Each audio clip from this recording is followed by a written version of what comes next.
Perkembangan situasi akibat gangguan gerombolan KKB terhadap masyarakat dan TNI Polri di wilayah Kabupaten Intan Jaya, Papua Tengah pada Senin 24 April 2023 mulai kondusif. Kapendam 17 Cendrawasih, Kolonel Kavaleri Herman Tariaman mengatakan, sebelumnya pada Minggu 23 April 2023, KKB menggunakan dua senjata api laras panjang berupaya menyerang aparat TNI Yonif 305 TKR di Kampung Sambili menuju Kampung Kusage.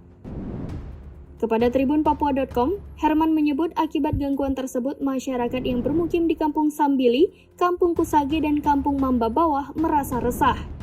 Keresahan itu memicu keributan antara gerombolan KKB dengan masyarakat di kampung, hingga akhirnya warga memutuskan untuk mengusir kelompok separatis tersebut. Masyarakat mulai geram dengan tindakan KKB yang menjadikan mereka sebagai tameng saat melawan TNI Polri. Lanjut Herman, saat terjadi serangan, aparat keamanan langsung melakukan siaga antisipasi terjadinya serangan gerombolan KST atau KKB. Bahkan warga kampung Bilogai ikut berkumpul membawa busur dan panah berupaya mengusir gerombolan KST atau KKB dari kampung mereka. Kolonel Herman menambahkan hal yang sama juga dilakukan oleh unsur Forkopimda Kabupaten Intan Jaya, di mana mereka sepakat untuk melawan gerombolan KST atau KKB karena sudah sangat meresahkan dan membuat situasi tidak aman.